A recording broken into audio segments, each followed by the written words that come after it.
Assalamualaikum ya Habib. Assalamualaikum warahmatullahi wabarakatuh. Kebetulan kita dari Depok ingin menanyakan pas tadi masalah Simtuduror. Di tempat kita ini kebanyakan tuh pembacaan Maulid Simtuduror itu diloncat pasalnya tanpa nggak tertib gitu Bib. Misalnya pasal 1 tiba-tiba pasal 4, pasal 4 nanti tiba-tiba ini 3 pasal langsung mahlul qiyam, setelah selesai sudah gitu Bib. Maksudnya adakah penjelasan agar kita juga melalui live streaming ini bisa menyebarkan bahwa bagaimana tata cara pembacaan Maulid Simtuduror yang sesuai, kan antum masih ada jalur nasab ke sana. Jadi kita hanya ingin bertanya jauh-jauh dari Depok, itu aja Bib. Iya. Masya Allah, ini jauh-jauh dari Depok dan ikut hadir pengajian. Masya Allah. Jadi begini ya, tentang Simtuduror. Simtuduror ini kan sekarang jadi maulid yang termasuk mungkin paling banyak dibaca di Nusantara ini. Karena tersebar kemana-mana, maka akhirnya orang berijtihad, punya cara macam-macam untuk membaca Simtuduror. Dan sebenarnya cara yang paling tepat itu bagaimana? Jadi yang pernah diajarkan oleh almarhum Al-Habib Anis bin Alawi bin Ali Al-Habsyi, Habib Muhammad Anis, beliau pernah mengajarkan orang itu kalau membaca Simtuduror itu dibaca aja udah berkah insyaallah. Cuma sekarang ini karena tuntutan macam-macam hingga orang itu banyak qasidahnya. Banyak qasidah nggak ada masalah. Cuma memang idealnya ketika maulid itu kalau bisa qasidahnya jangan asal-asal, memang qasidah-qasidah pilihan. Ya. Anda misalkan tengah-tengah baca Simtuduror, qasidahnya misalkan qasidah-qasidah yang memang syariat pujian sama Nabi. Jangan seluku-seluku batok. Nah, setelah doa nggak ada masalah itu nanti. Ya, Mama, kalau Anda coba Anda pikir, Anda syair itu kan tengah, Anda coba artinya maulid sama seluku-seluku batok, ya kan tidak nyambung akhirnya, ya kan? Saya nggak nyalakan qasidah seluku-seluku batok, enggak loh ya. Anda baca, enggak apa-apa, terserah. Tapi ketika selesai pembacaan doa atau sebelum pembacaan maulid, begitu. Nah ketika maulid gimana? Ketika sudah mulai Al-Fatihah tawassul, maulid ya Rabbi sholli ala Muhammad, ya Rabbi sholli alaihi wasallim, itu Anda benar-benar niat ini maulid dibaca agar turun berkah. Makanya bacanya nggak bisa sembarangan. Anda baca sholawatnya. Nah kalau bulan maulid malah hafil ufki nuru kaukab. Tapi kalau di luar bulan maulid asyrafi badrin fil kauni asyraq. Setelah itu assalamualaikum. Kalau mau nggak tanpa pakai assalamualaikum juga nggak ada masalah. Setelah itu baca ayatnya. Inna fatahna laka fatham mubina. Ada beberapa ayat tentang Nabi Muhammad.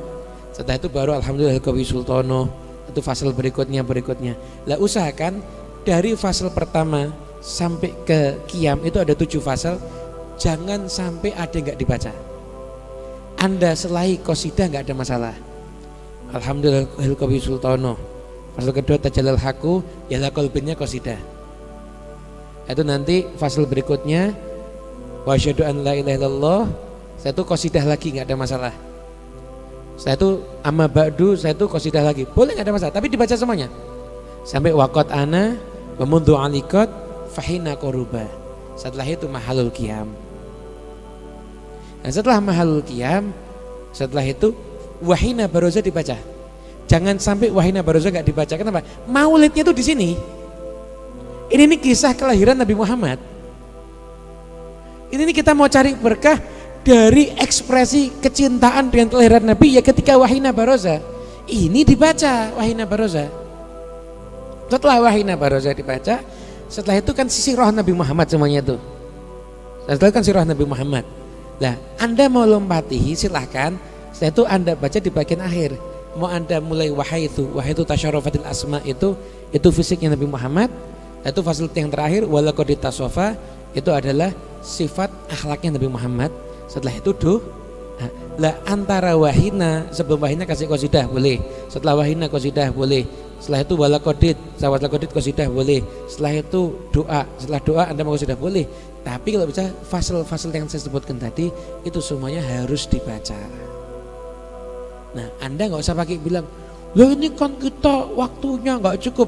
Waktu cukup, baca fasal itu sebentar, lebih lama qasidah. Fasal itu kalau mau dibaca, itu rawi, itu mau dibaca sebentar. Allah nggak sampai 5 menit. Qasidahmu kurangin dikit, kasih kesempatan untuk baca rawi. Lah kenapa sih kok harus baca rawi? Karena rawinya ini yang di situ ditulis oleh seseorang yang udah ada hubungan dengan Nabi Muhammad.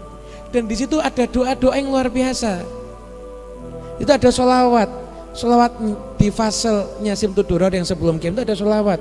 Yang satu Nabi Ali dengan satu berharap apa? Sholatan yattasilu biha ruhul musolli alaihi bih. Sholawat yang dengan sholawat ini rohnya orang yang bersolawat akan bersambung dengan Nabi Muhammad. Anda bayangkan bagian yang azim dari maulid, biar ruh kita bersambung sama Nabi Muhammad, kadang-kadang dilompati, diganti qasidah yang mohon maaf yang nggak jelas pengarangnya siapa. Nggak jelas pengarangnya siapa. Simtud Durar ini udah ada bisyarah, banyak ulama yang udah bawa kitab ini ziarah ke Nabi Muhammad di masa hidup Habib Ali dan mendapatkan bisyarah langsung dari Nabi Muhammad. Kisahnya jelas. Anda mau percaya boleh, nggak percaya juga nggak ada masalah. Ini bukan rukun iman. Tapi Anda harus percaya, memungkinkan kalau itu akan terjadi.